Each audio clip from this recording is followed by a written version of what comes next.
Assalamualaikum warahmatullahi wabarakatuh.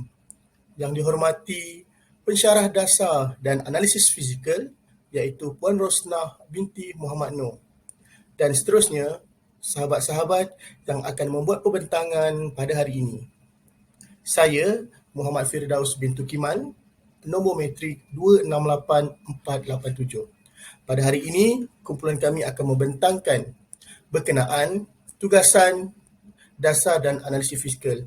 Tugasan ini merangkumi kepada 3 tajuk tugasan. Tugasan 1 adalah kepada pengenalan kepada percukaian. Tugasan 2, prinsip percukaian. Dan tugasan 3 adalah melibatkan analisis cukai di United Kingdom. Kumpulan kami memilih United Kingdom ini kerana perbezaan di antara Malaysia dan United Kingdom mengenai percukaian akan kami terangkan pada pembentangan ini. Secara umumnya, United Kingdom daripada segi percukaian berbeza dengan percukaian di Malaysia. Ini kerana di Malaysia, setiap cukai adalah dikenakan terhadap barang dan perkhidmatan. Manakala di United Kingdom, cukai hanya dikira kepada cukai pendapatan dan barang dan perkhidmatan tidak dikenakan cukai. Itu adalah sedikit berkenaan dengan United Kingdom. Ini merupakan excellent team members. Okay, itu saya sendiri. Seterusnya Encik Hanafi, Encik Syahira dan Encik Nurhanisa. Saya akan serahkan pembentangan pertama pada sahabat saya seterusnya. Okey, Assalamualaikum. Nama saya Muhammad Hanafi bin Abdul Latif. Nombor metrik 268452. Hari ini saya akan menerangkan mengenai pengenalan percukaian. Definisi cukai. Cukai merupakan sumber pendapatan sebuah negara yang dikutip melalui individu atau sesebuah perniagaan. Di mana-mana negara di dunia, cukai merupakan satu keutamaan untuk sesebuah negara itu mendapatkan hasil selain daripada hasil bumi mereka. Cukai merupakan salah satu sumber yang penting untuk membangunkan sesebuah negara. Okey. Di negara kita, cukai utama yang kita kutip untuk sumber pendapatan melalui cukai individu dan melalui perniagaan, cukai perniagaan. Cukai melalui individu, pendapatan tahunan individu melebihi 34,000, seseorang individu itu akan dikenakan cukai pendapatan. Begitu juga dengan sesebuah perniagaan, syarikat dengan modal berbayar tidak lebih daripada 2.5 juta akan dikenakan cukai perniagaan. Seterusnya, cukai merupakan duty atau liability yang perlu dibayar kepada kerajaan melalui hasil pendapatan. Melalui hasil cukai individu yang berpendapatan 34,000 ke atas perlu membayar cukai bagi cukai individu. Jadi cukai itu akan dibayar kepada kerajaan untuk dijadikan hasil bagi sebuah bertujuan, bagi sesebuah negara bertujuan menambah sumber hasil pendapatan. Daripada sumber hasil cukai inilah kerajaan merangka pembangunan ekonomi negara, perancangan-perancangan dalam pembentangan bajet untuk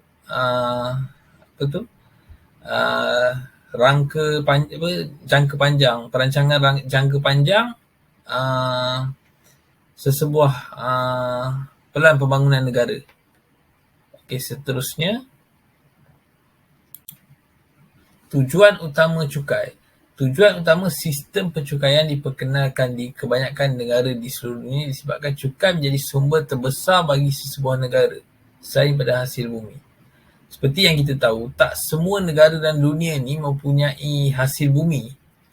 Seperti contohnya Singapura tidak mempunyai hasil bumi. Jadi cukai menjadi salah satu sumber utama bagi sesebuah negara yang tidak mempunyai hasil bumi untuk menjana pendapatan untuk pembangunan ekonomi dan pembangunan negara diorang dari segi hasil cukai yang diperoleh ni membolehkan sebuah kerajaan merancang dan merangka bajet tahunan dan melaksanakan rancangan-rancangan tersebut mengikut masa yang ditetapkan.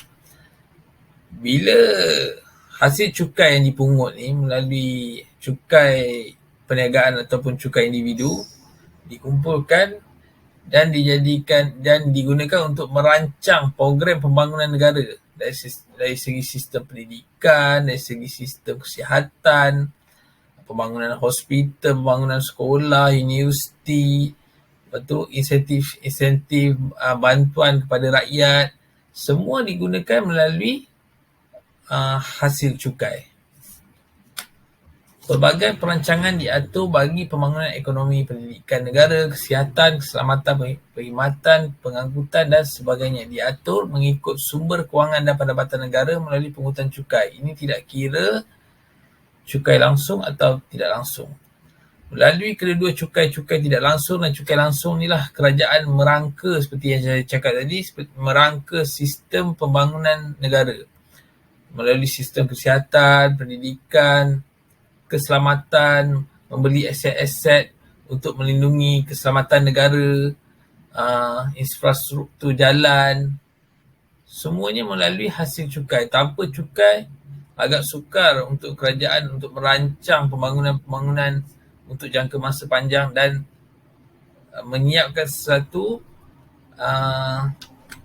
pembangunan ataupun infrastruktur itu dalam masa yang ditetapkan dengan kos yang tinggi. Tanpa cukai, benda ni semua agak mustahil ataupun mengambil masa yang agak panjang untuk disiapkan atau dilaksanakan.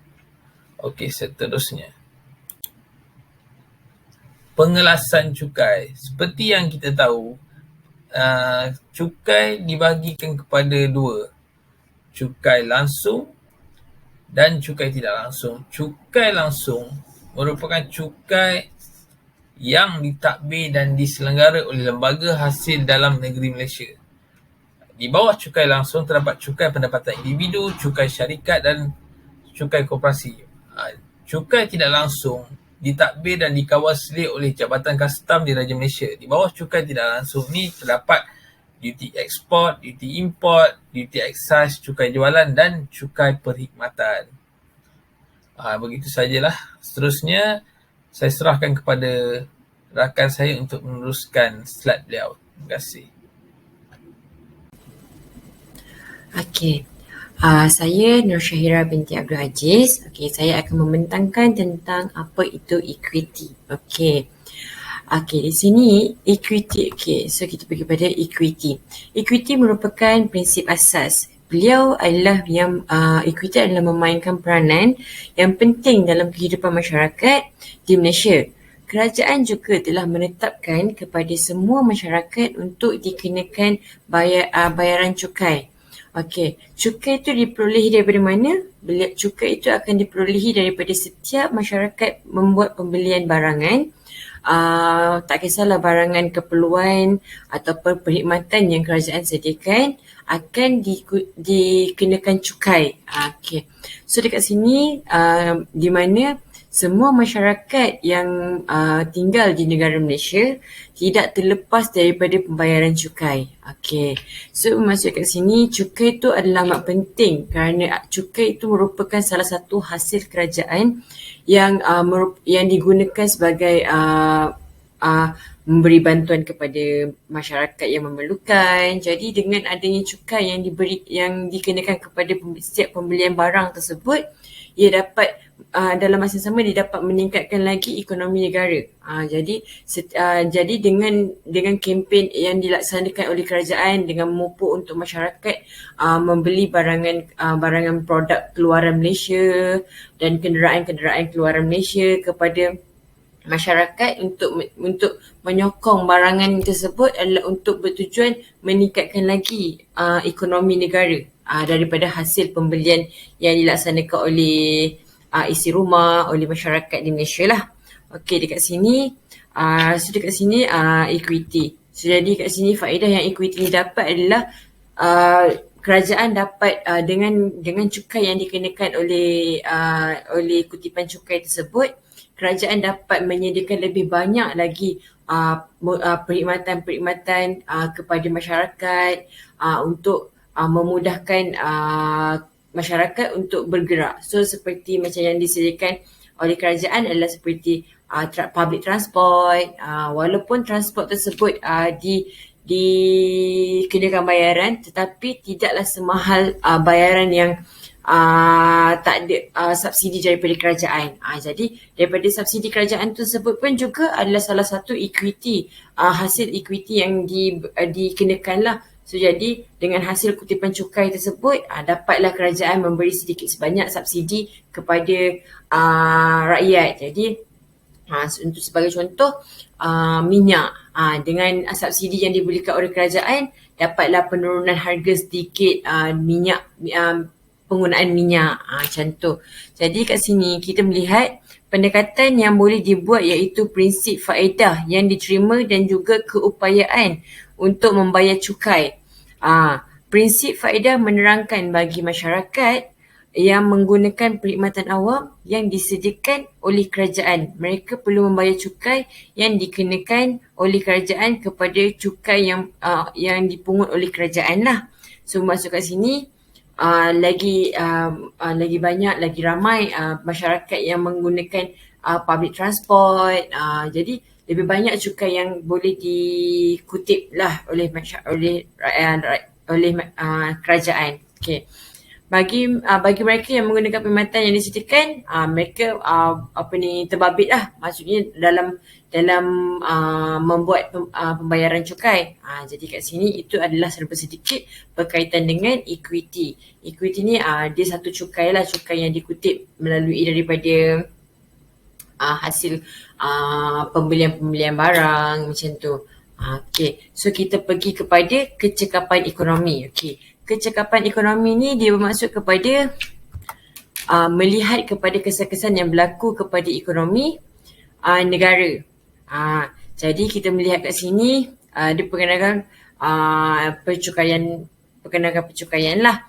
So ia dapat menjelaskan kerajaan lebih cenderung kepada membina satu sistem yang mempunyai pelbagai jenis cukai dan mengenakan kadar yang lebih rendah berbanding hanya satu cukai pada kadar yang tinggi.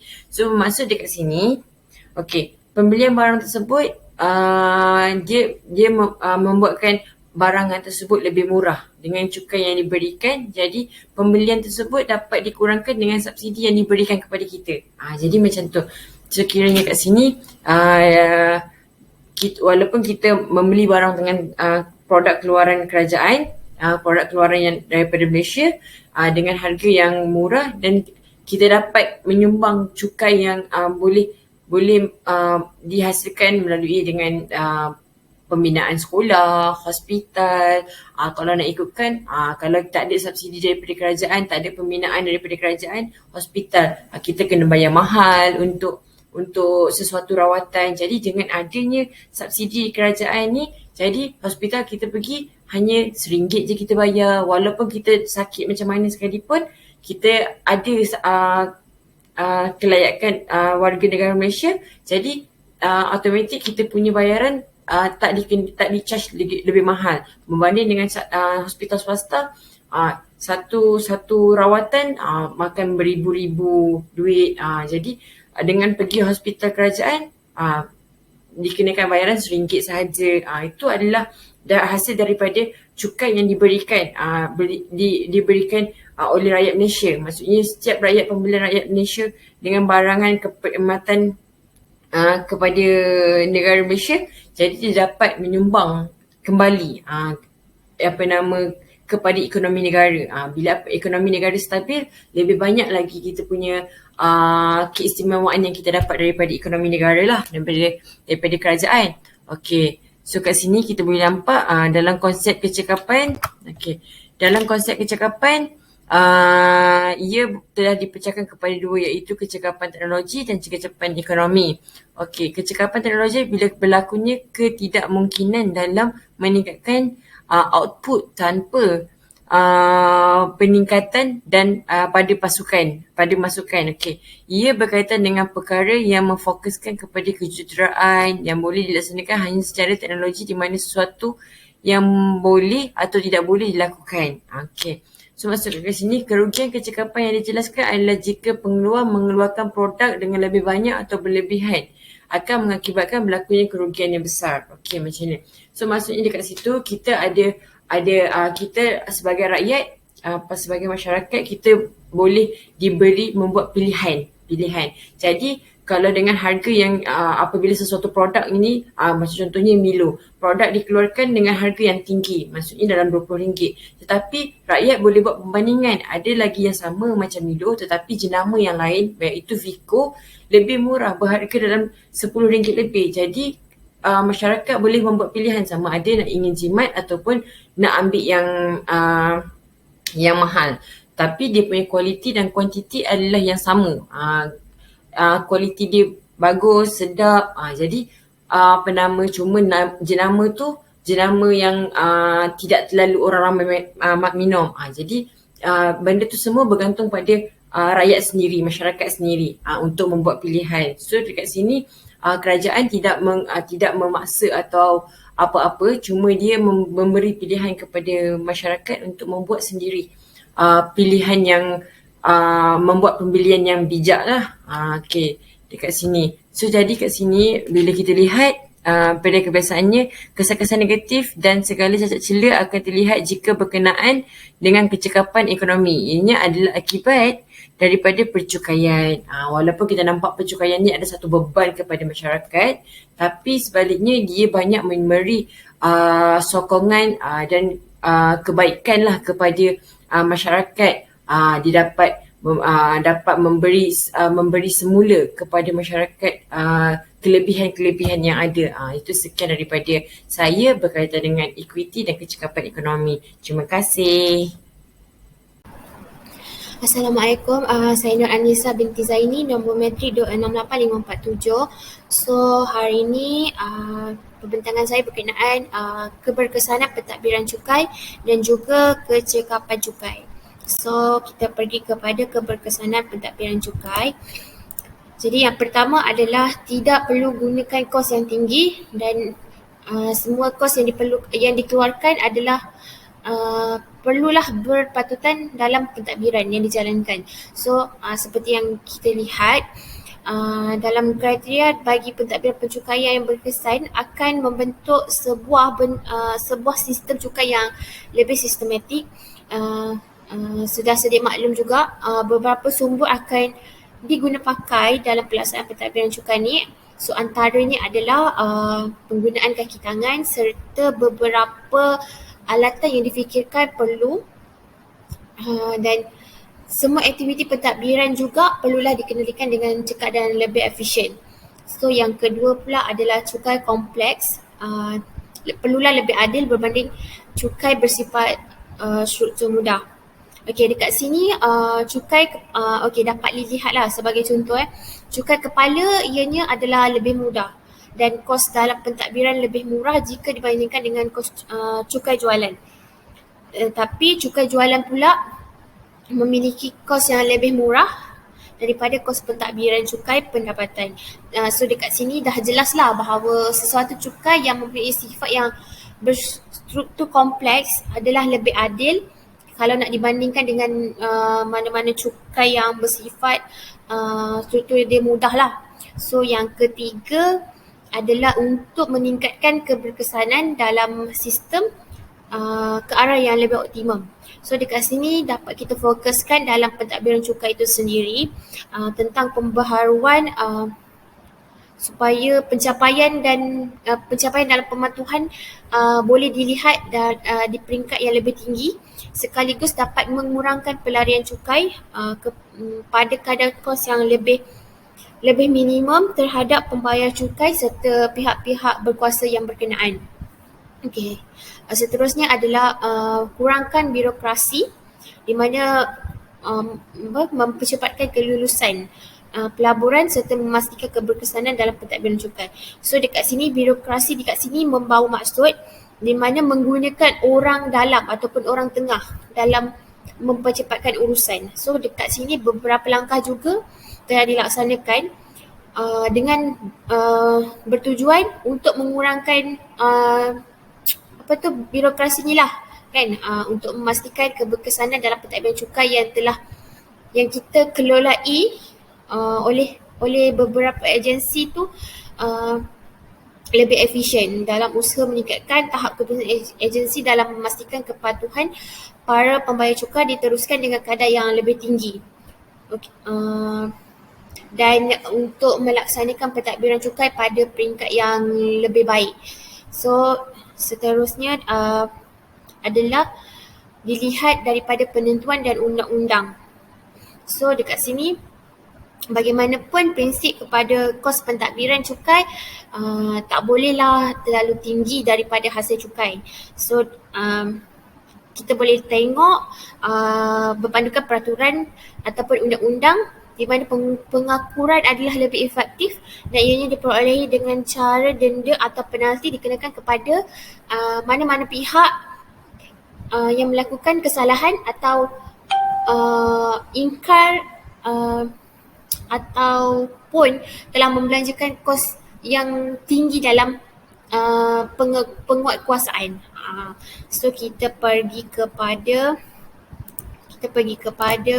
kecekapan cukai. Okey, kecekapan cukai. Okey, yang pertama ianya bertujuan untuk mendapatkan hasil tidak kira untuk kegunaan awam ataupun swasta. Okey, cukai adalah sesuatu yang yang difikirkan untuk mendapatkan hasil dan untuk memindahkan sumber untuk kegunaan seharian lah. Awam tak kira kita untuk pihak awam ataupun pihak swasta. Tetapi cukai juga akan mendatangkan beberapa kesan terhadap masyarakat serta tingkah laku seseorang individu. Okey, yang kedua adalah akan merujuk kepada hasil pasaran yang lebih optimum. Okey, dalam erti kata lain, sesuatu yang tidak sepatutnya akan membebankan masyarakat dengan kos lebihan yang boleh dielakkan dalam masa yang sama, tidak menghalang sesuatu objektif dalam pembangunan ekonomi tersebut. Okey, seterusnya adalah untuk merupakan salah satu penyumbang dalam memaksimumkan nilai ekonomi pasaran. Okey, kalau kita lihat dari konteks ekonomi kebajikan, hasil dari ekonomi yang lebih efisien adalah merupakan salah satu penyumbang dalam memaksimumkan saiz pie dalam nilai ekonomi dalam pasaran kita lah. Okey, so kecekapan ekonomi juga kebiasaannya akan digunakan dalam mikroekonomi semasa membincangkan mengenai sesuatu pengeluaran. Okey, dari segi ekonomi pula ianya dianggap sebagai cekap kerana apabila sesuatu unit barang yang dihasilkan pada kos yang terendah. Okey. Yang terakhir adalah konsep kecekapan. Okey, dia terbahagi kepada dua. Yang pertama teknologi dan yang kedua adalah ekonomi. Untuk teknologi pula, okey, kecekapan teknologi apabila berlakunya ketidakmungkinan dalam meningkatkan sesuatu output tanpa peningkatan dalam masukan. Okey, ianya berkaitan dengan perkara yang memfokuskan kepada kejuruteraan yang boleh dilaksanakan secara teknologi di mana sesuatu yang boleh ataupun tak boleh dilakukan. Okey, so yang kedua adalah ekonomi. Kecekapan ekonomi adalah apabila berlakunya sesuatu kos penghasilan output yang diberikan pada kadar yang serendah yang mungkin. Ianya mungkin merupakan sesuatu yang bergantung kepada faktor harga pengeluaran sesuatu produk. Okay, dari aspek tumpuan kecekapan ekonomi mungkin akan membawa kepada sedikit ketidakadilan lah. So itu sahaja. Okay, saya serahkan kepada ahli kumpulan yang lain untuk next pembentangan. Terima kasih. Okey, seterusnya kita sampai kepada analisa cukai bagi negara United Kingdom atau juga dikenali sebagai UK. Definisi cukai United Kingdom. United Kingdom merupakan antara negara Eropah yang mempunyai kutipan cukai yang tertinggi di dunia. Di Eropah, United Kingdom merupakan antara negara yang memungut cukai antara yang tertinggi di dunia. Terdapat dua kategori pembayar cukai utama United Kingdom yang melibatkan kerajaan pusat dan kerajaan tempatan. Bagi kutipan cukai kerajaan pusat di United Kingdom, kutipan cukai pendapatan melibatkan cukai pendapatan, pembayaran insurans, cukai pembadanan, diuti bahan api dan juga cukai hasil kutipan pihak kastam seperti minuman beralkohol dan tembakau yang dikenakan duty excise. Bagi hasil kutipan kerajaan tempatan diperoleh daripada pemberian geran perniagaan cukai, majlis dan caj parking kenderaan yang disediakan kerajaan di kawasan-kawasan bandar dan jalan. Kebanyakan cukai-cukai yang dikutip United Kingdom boleh dikatakan semua perkhidmatan yang disediakan oleh kerajaan United Kingdom dikenakan cukai. Okey, seterusnya. HM revenue. Apa yang kita perlu tahu? Pemungut cukai utama United Kingdom adalah HM Revenue and Custom atau dikenali sebagai HMRC yang dipertanggungjawabkan untuk mentadbir dan mengutip cukai di UK. Cukai asas United Kingdom termasuklah cukai pendapatan harta, cukai keuntungan, modal, cukai warisan UK dan cukai nilai tambah atau dikenali sebagai VAT. Okey, seterusnya. Cukai pendapatan merupakan cukai utama yang ditadbir di United Kingdom. Sistem fiskal yang digunakan di seluruh negara United Kingdom, di England, Scotland, walaupun terdapat beberapa khusus disebabkan oleh sistem undang-undang unik yang diperkenalkan di Scotland, Wales, Ireland Utara dan banyak pulau kecil di sekitar pantai British. Tambah pula ia termasuk platform, ada satu platform, dia terlibat dalam satu platform pengerudian minyak dan di perairan wilayah British. Okey, cara pembayaran yang digunakan, majikan menggunakan sistem bayaran PAYE, PAYE untuk memotong cukai pendapatan dan caruman insurans negara sebelum mereka membayar cukai kepada pekerja mereka. Majikan menggunakan PAYE sistem ni untuk memotong cukai pendapatan dan caruman insurans negara sebelum mereka membayar gaji pekerja mereka.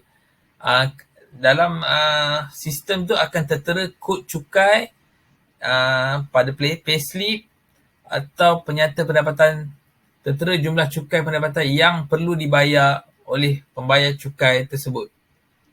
Syarikat-syarikat yang menjalankan perniagaan di negara ini juga dikenakan cukai yang akan dikenakan melalui keuntungan syarikat tersebut. Terdapat juga sumbangan insurans nasional merupakan jenis cukai, antara jenis cukai pendapatan yang mengambil peratusan tertentu, manakala cukai pengguna merupakan pajakan tambahan nilai. Dikenakan cukai 20%. Cukai pendapatan sumbangan insurans nasional antara pendapatan terbesar bagi kerajaan United Kingdom. Okey, seterusnya. Cukai digunakan bagi memberi kemudahan dari segi perkembangan ekonomi, kesihatan, keselamatan, infrastruktur awam dan pelbagai perkhidmatan sosial lain bagi kemudahan rakyat di negara mereka. Dengan kutipan cukai yang tinggi ini, seperti banyak negara-negara lain, United Kingdom lebih memfokuskan kepada sistem kesihatan mereka, kebajikan dan juga pendidikan mereka. United Kingdom juga memperkenalkan allowance peribadi kepada rakyat mereka bagi keselesaan dan kemudahan berdasarkan sumber cukai. Okey, United Kingdom juga memperkenalkan allowance peribadi uh, kepada rakyat mereka. United Kingdom memperkenalkan allowance peribadi kepada rakyat Malaysia dengan berdasarkan cukai pada tahun 2021-2022. Allowance peribadi ialah £12,570. Allowance peribadi ini diberi kepada semua orang tetapi dikurangkan jika perolehan pendapatan lebih daripada RM100,000. Maknanya semua orang di United Kingdom, rakyat mereka layak mendapatkan allowance peribadi ini. Ini satu kelebihan yang agak sukar nak dilaksanakan di banyak negara.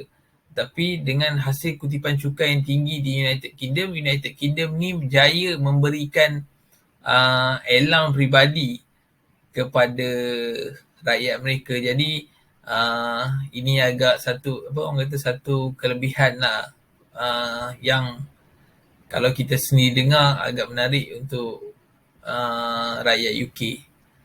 Menjadi kehidupan mereka tak terbeban dengan masalah kewangan. Jadi tiap-tiap bulan dia dah pasti mendapatkan allowance yang disediakan oleh kerajaan. Okey, seterusnya cukai di United Kingdom secara tidak langsung membantu semua golongan rakyat bagi meneruskan aktiviti harian dengan pengagihan pendapatan cukai melalui allowance peribadi. Seperti yang kita bincangkan tadi, United Kingdom sediakan allowance untuk rakyat dia. Jadi bagi dari segi kebajikan mereka terjamin dengan adanya allowance. Dengan allowance dikurangkan jika pendapatan melebihi RM100,000. Taraf pendidikan yang maju di United Kingdom dinaik taraf setiap tahun dengan peruntukan yang tinggi kepada sistem pendidikan.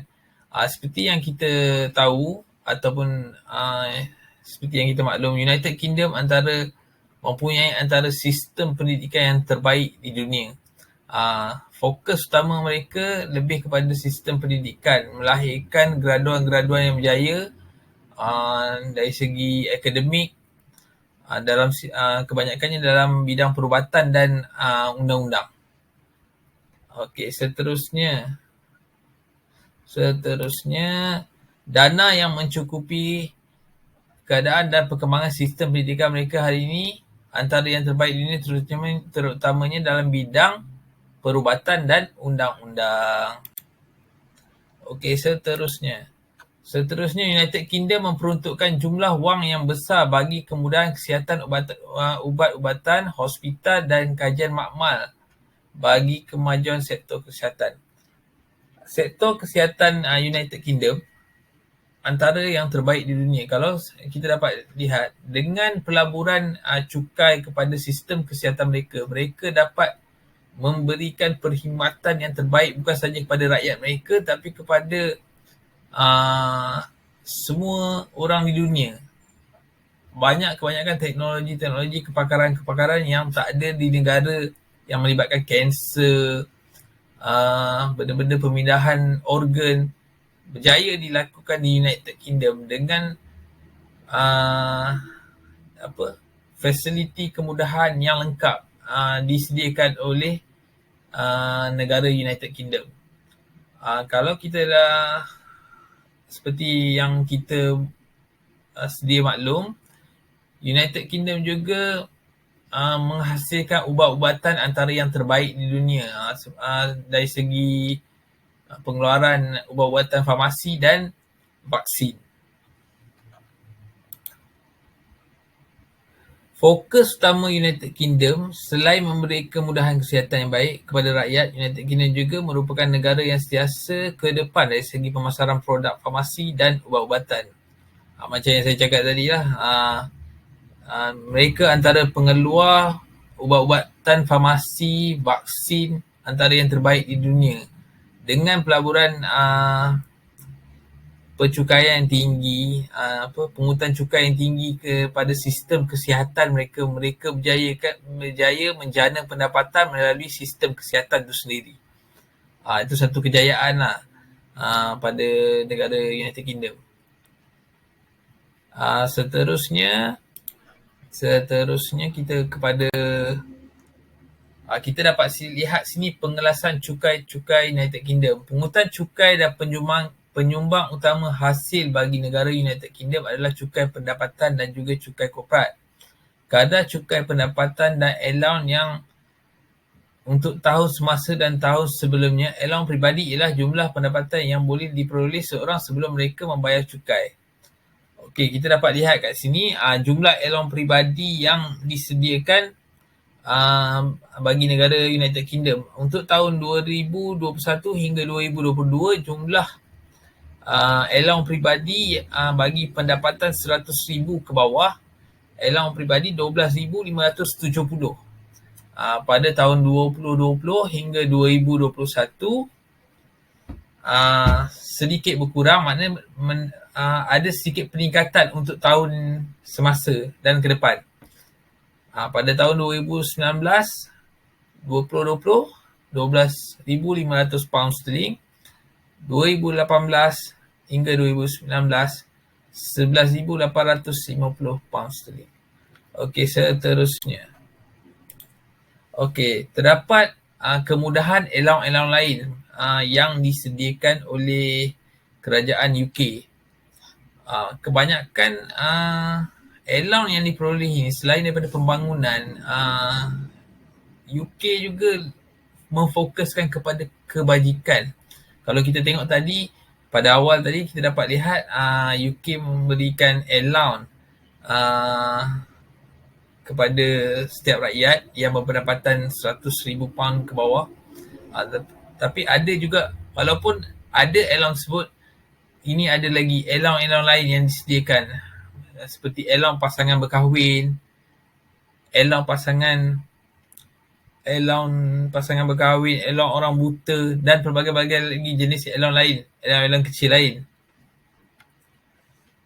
Kalau kita tengok kat sini, allowance pasangan berkahwin meningkat dari tahun ke tahun. Kalau dibandingkan 2018 ke 2019, allowance 8,695 pound. Sedangkan kalau kita tengok tahun semasa 2021 hingga 2022, allowance telah ditingkatkan daripada 9,125 pound. Okey, seterusnya. Dividen. Pemilikan saham di UK membolehkan individu tersebut mendapat dividen setiap tahun tanpa perlu membayar cukai. Dividen diperoleh secara tahunan, tidak perlu membayar cukai ke atas sebarang pendapatan. Dividen yang termasuk dalam allowance peribadi. Jumlah pendapatan diperoleh setiap tahun tanpa membayar cukai. Cukai hanya dibayar ke atas mana-mana pendapatan dividen sekiranya melebihi allowance. Cukai hanya akan dibayar jika pendapatan dividen melebihi allowance. Setiap rakyat yang mempunyai saham di UK membolehkan mereka mendapatkan dividen daripada saham tersebut tanpa perlu bayar cukai. Agak menarik, tanpa perlu membayar cukai, tetapi perlu membayar cukai jika dividen yang diperolehi itu melebihi allowance pendapatan yang diberi setiap bulan. Macam tu. Seterusnya kita lihat kadar allowance dividen. Ini antara dividen allowance dividen yang diberikan UK mengikut tahun daripada April 2021-2022 tahun semasa sehinggalah daripada tahun 2017. Okey, kita pergi pada tahun 2017. 2017 daripada April 2016 hingga April 2017, dalam masa setahun, allowance yang diberikan sebanyak 5,000 pound. Tahun 2017 ke 2018 April sama juga 5,000 pound. Pada tahun April 2018 hingga 2019, turun. Mungkin pungutan hasil cukai menurun, jadi dividen agak menurun. Tapi pada tahun mulai April 2002, cukai ke atas pendapatan dividen meningkat sebanyak 1.25%. Tujuannya untuk penjagaan kebajikan sosial. Tu macam saya cakap tadi, kebanyakan allowance yang disediakan melalui pungutan cukai ni lebih kepada memfokuskan kepada kebajikan rakyat UK. Okey, seterusnya kita pergi kepada asas cukai korporat United Kingdom. Cukai kedua terbesar menyumbang kepada pendapatan United Kingdom adalah cukai korporat. Cukai korporat UK memperkenalkan sistem cukai korporat yang lebih efektif dan berkesan melalui Kod Cukai Korporat UK.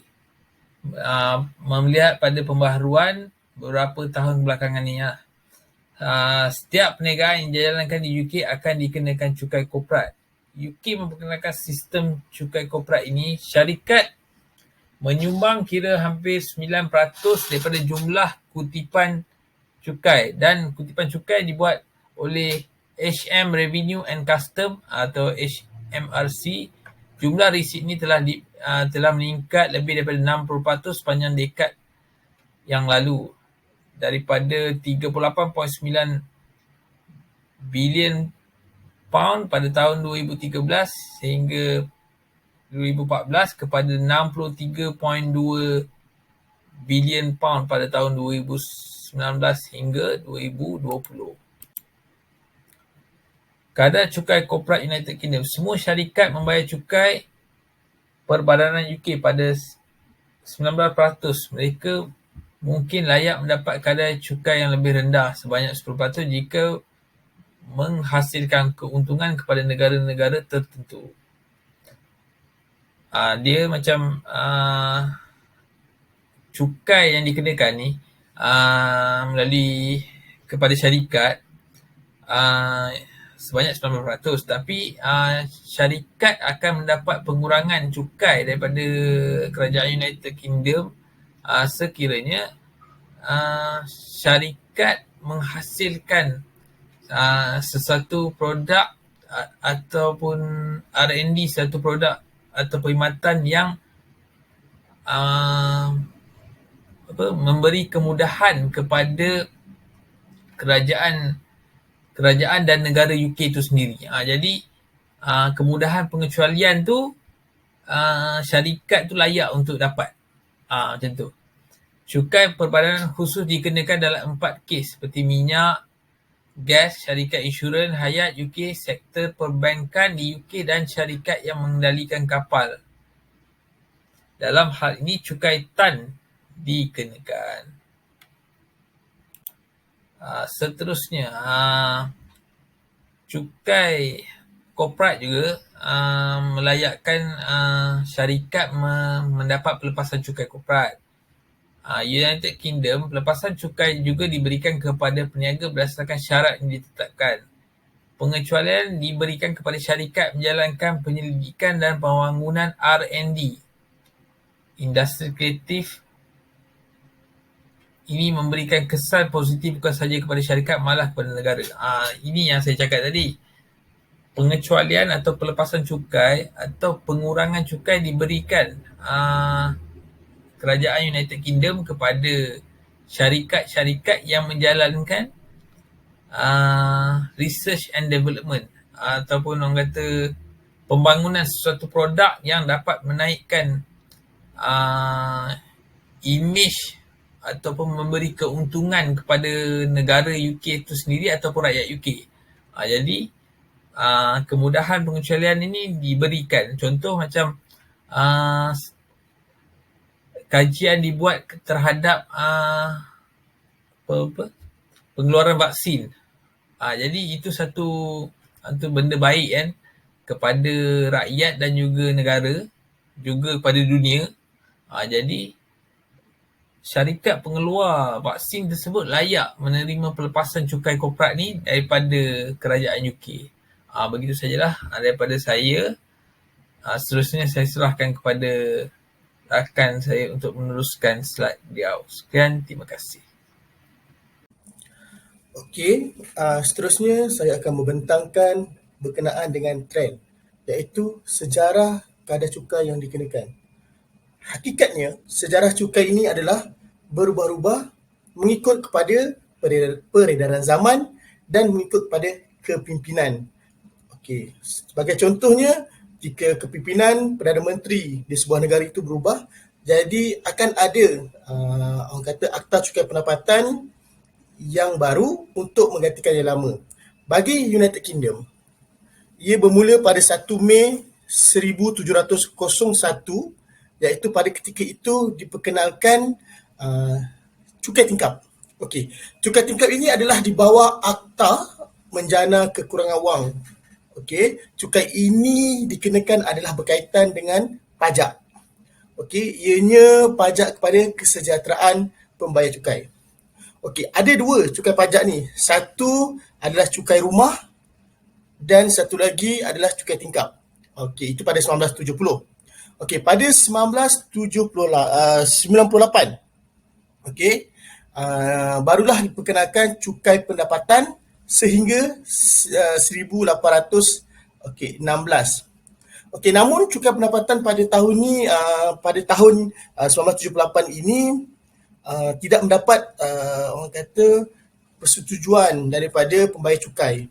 Okey, dia orang kata cukai ini mendakwa cukai pendapatan ini akan mendedahkan pendapatan yang dimiliki. Pada awalnya, cukai pendapatan ini penduduk di United Kingdom tidak bersetuju kerana bila ada cukai pendapatan, maklumat peribadi, maklumat peribadi akan terdedah. Maknanya orang akan tahu, okey, kita kerja apa, berapa pendapatan kita. Jadi rakyat tidak bersetujulah pada ketika ini. Okey, seterusnya istilah cukai pendapatan telah digantikan dengan membuat dua perubahan, iaitu pemotongan cukai dan memperkenalkan sistem berjadual. Okey, pada ketika ini cukai pendapatan telah ditukarkan kepada pemotongan cukai. Okey, pemotongan cukai ni dibuat melalui pendapatan. Maknanya setiap pendapatan yang pembayar cukai atau individu di United Kingdom terima akan dibuat pemotongan cukai. Okey, dan ada beberapa sistem, iaitu dia pakai sistem jadual. Okey, sistem jadual ini sebenarnya dibuat bagi memudahkan pembayar cukai di United Kingdom membayar cukai mengikut kepada jadual yang ditetapkanlah. Ada A, B, C, D, E dan F jadual untuk memudahkan bayaran cukai itu dilaksanakan. Okey, namun pada tahun 1815 terdapat cukai bagi mempertahankan pajak. Okey, yang ini pula dia sebenarnya kepada hasilan. Okey, maksudnya setiap hasil yang individu di United Kingdom dapat, benda ini akan dikenakan cukai. Namun sekali lagi pajakan ini juga tidak dia mendapat persetujuan ramai dan mendapat bantahan, maka terhapuslah cukai ini. Okey, seterusnya pada 1815 terdapat cukai bagi mempertahankan pajakan hasilan. Okey, macam ni. Pada tahun 1841, selepas pilihan raya umum diadakan, dan ketika itu Sir Robert Peel dilantik sebagai Perdana Menteri dan telah mengenakan cukai pendapatan individu sebanyak 150 pound sterling setahun. Okey.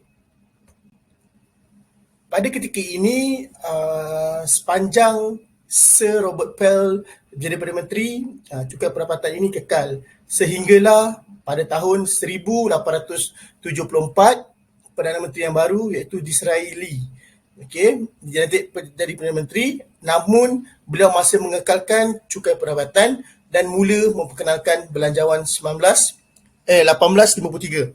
Okey, sepanjang pemerintahan Sir Robert Peel dan Disraeli ini berlaku, cukai pendapatan sebanyak 150 pound sterling tu diterima oleh rakyat. Okey, jadi rakyat di United Kingdom tak ada masalah untuk membayar cukai pendapatan. Okey, pada tahun 1874 ni, antara isi belanjawan adalah menamatkan pajak perhasilan, cukai dipanjangkan hingga ke island. Maksudnya bukan saja penduduk di United Kingdom yang terlibat dengan belanjawan ni, malah ianya berlanjutan sehingga ke island. Dan potongan cukai perbelanjaan bagi urusan pekerjaan. Jadi setiap pekerjaan yang mempunyai pendapatan akan dilaksanakan pemotongan cukai secara berjadual. Okey, pada abad ke-20, cukai baru diperkenalkan. Namun bantahan diterima sekali lagi oleh pihak kerajaan berkaitan cukai tidak langsung. Ini kerana akan menaikkan kos sara hidup individu. Pada ketika ini, kadar cukai dikenakan adalah sebanyak 17.5% bagi cukai individu mengikut pendapatan. Namun kadar itu meningkat menjelang tahun 1918 kepada 30% kadar yang ditetapkan. Selepas itu, kadar cukai pendapatan di United Kingdom tidak menentu. Setiap tahun, cukai pendapatan berubah-ubah mengikut Perdana Menteri dan mengikut pada keadaan. Ini kerana sepatutnya cukai pendapatan individu tidak mengikut kelaikan faedah yang diperolehi. Namun selepas itu, cukai pendapatan mengambil kira faedah sebagai pendapatan. Pada tahun 1965, United Kingdom mula memperkenalkan cukai ke atas syarikat. Ini adalah sebahagian daripada cukai pendapatan daripada perbadanan iaitu 1970. Jadual yang telah dibuat pada 1816 telah dihapuskan. Okey, iaitu melibatkan jadual B, jadual C, jadual E pada tahun 1988, 1996 dan 2003.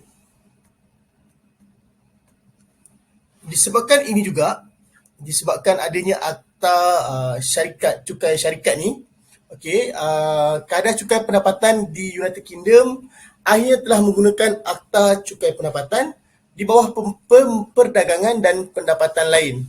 Peratusan KDNK bagi United Kingdom meningkat berbanding negara-negara lain sehingga tahun 1980. Manakala pada tahun 2004, cukai pendapatan dikenali sebagai cukai aset pramilik, iaitu mengikut kepada Akta Kewangan 2004. Ketika zaman Gordon Brown, iaitu Perdana Menteri pada tahun 2004, telah menampakkan penurunan kadar cukai pendapatan dikurangkan hanya kepada 20%, iaitu bermula pada tahun 2007. Manakala melalui Belanjawan 2012, kadar ini telah dinaikkan semula kepada 45% bagi cukai pendapatan bermula pada 6 April di United Kingdom. Cukai pendapatan 45% ini adalah tidak termasuk kepada cukai-cukai barang dan perkhidmatan yang telah dihapus kira. Ini bermakna di United Kingdom cukai pendapatan itu adalah cukai bersih. Okey, kalau di Malaysia kita ada GST, SST untuk pembelian barang, tapi di sana tiada cukai untuk apa-apa barang melainkan kepada cukai pendapatan. Itulah kalau kita lihat di Malaysia, cukai pendapatan 3% hingga 24% maksimum. Tapi di sana 45% ini adalah menolak dan telah menolak mana-mana cukai dan perkhidmatan yang dikenakan. Seterusnya berkaitan dengan prinsip percukaian. Prinsip percukaian setiap negara adalah berbeza-beza dan mengikut kepada pemerintahan sebuah negara. Seperti yang kita sedia maklum, di United Kingdom mengamalkan prinsip perliberalan, okey, pasaran, peraturan yang rendah dan sistem percukaian. Kansler Pembendaharaan telah membuat kerjasama dengan pihak kerajaan bagi keutamaan ekonomi sesebuah negara. Bagi mencapai inflasi ekonomi, ianya adalah mengikut kepada kansler yang telah diberi kuasa bagi prinsip percukaian di United Kingdom. Pematuhan cukai mungkin menjadi lebih penting dengan perkembangan seperti penilaian diri dan perdagangan elektronik. Jadi di United Kingdom, pematuhan cukai untuk masyarakat membuat bayaran dia kepada dua. Dia pegang pada dua lah, iaitu penilaian diri dan perdagangan elektronik. Prinsip percukaian di United Kingdom mengandungi pada 3 pecahan, iaitu 1. Keberkesanan pentadbiran cukai, 2. Kecekapan keadaan ekonomi, dan equity. Jika dilihat kepada keberkesanan pentadbiran cukai, ianya boleh merujuk kepada kutipan cukai. Kutipan cukai yang United Kingdom dapat itu adalah merujuk kepada pentadbiran cukai. Serta kepada kos perbelanjaan bagi negara United Kingdom sehingga ianya mampu membebankan pembayar cukai. Jadi di mana di sini jika seorang itu patuh untuk membuat pembayaran cukai tapi tidak membebankan rakyat, jadi cukai yang dibayar itu adalah relevan lah. Kalau kita tengok pada prinsip equity, equity itu sendiri adalah boleh didefinisikan sebagai keadilan dan kesaksamaan cukai yang dikenakan kepada masyarakat. Pada peringkat ini, cukai tidak ada prinsip pilih kasih. Di mana orang ni bayar banyak ni, orang ni bayar banyak ni, tak ada. Sebenarnya sama. Cukai individu yang dikenakan sebanyak 50% adalah layak untuk semua orang. Maksudnya semua masyarakat boleh terimalah cukai pendapatan yang sama dari segi peratusan. Bukannya seorang ni dapat 30%, seorang dapat 20%, tidak. Dia bergantung pada cukai pendapatan. Manakala bagi tahap ekonomi pula, merujuk pada cukai yang mampu meringankan individu untuk membuat bayaran yang dikenakan tanpa sebarang penalti. Terdapat bukti di mana pembayar cukai pada amnya lebih suka berlaku adil daripada membebankan diri untuk membayar cukai.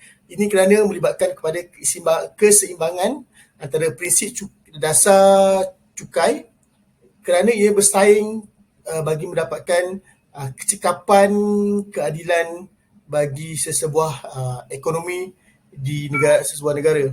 Sebagai contoh, charge community atau pajak pengudian di United Kingdom. Ianya yang semudahnya adalah cukai besar. Tapi membayar cukai menganggapnya sebagai tidak wajar. Tidak wajar kenapa? Kenapa? Sebab prinsip cukai di sana masyarakat bimbang tentang kadar cukai yang meningkat dan tidak tentu kadar pada saban waktu.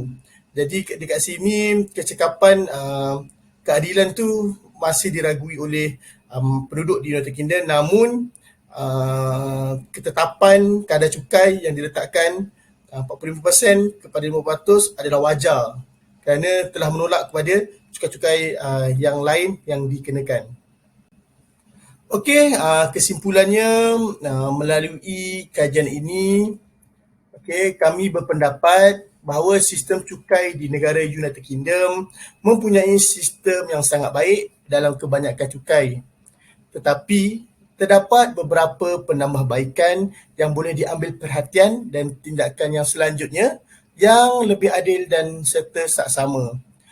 Pada abad ke-21, sistem cukai di United Kingdom ini boleh digambarkan sebagai sistem adil oleh kebanyakan orang yang membayar cukai di United Kingdom. Sebaliknya, cukai progresif bagi setiap cukai pendapatan adalah relevan untuk pembayar cukai di United Kingdom membuat pembayaran. Sistem yang progresif mengenai cukai pendapatan adalah aspek penting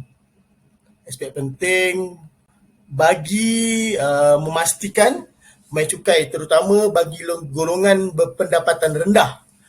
Orang yang berpendapatan rendah ni untuk membayar cukai yang lebih rendah, dan manakala bagi orang yang berpendapatan lebih tinggi membayar cukai yang lebih tinggi. Cukai ini bermanfaat kerana terdapat keseimbangan antara orang kaya dan orang miskin dalam masyarakat di United Kingdom. Cukai utama ini dapat menggambarkan sistem percukaian United Kingdom sebagai sebuah sistem yang teratur dan saksama. Negara lain, contohnya Malaysia juga, boleh melihat kepada keadaan cukai yang telah diperkenalkan ini serta melihat bagaimana kadar cukai yang dikenakan oleh Perdana Menteri dan keadaan ketika itu bagi ekonomi. Pendapatan yang diterima oleh individu terhadap cukai yang dikenakan atas pendapatan juga boleh dianggap rendah dari segi peratusan yang dikenakan. Oleh itu, kutipan cukai yang dikenakan telah membuat kerajaan menggunakan kutipan cukai ini kepada keperluan masyarakat. Di sini kita nampak masyarakat di United Kingdom tidak terbeban dengan cukai yang dikenakan. Kerana cukai ini juga telah membantu negara United Kingdom untuk memastikan infrastruktur di negara United Kingdom dibuat naik taraf setiap tahun. Okay. Kerjasama yang baik antara kerajaan pusat serta kerajaan tempatan juga merupakan langkah terbaik bagi membincangkan berkenaan cukai yang dikenakan. Jadi kat sini kerajaan di United Kingdom akan membuat setiap tahun membuat kita panggil Akta Cukai Pendapatan yang lebih mudah difahami dan mudah untuk dilaksanakan, dan masyarakat juga tidak terasa susah hati untuk membuat bayaran. Okey, sekian sahaja pembentangan daripada kumpulan kami berkenaan cukai pendapatan khususnya di negara United Kingdom. Sekian, wabillahi taufiq wa hidayah, wa assalamualaikum warahmatullahi wabarakatuh.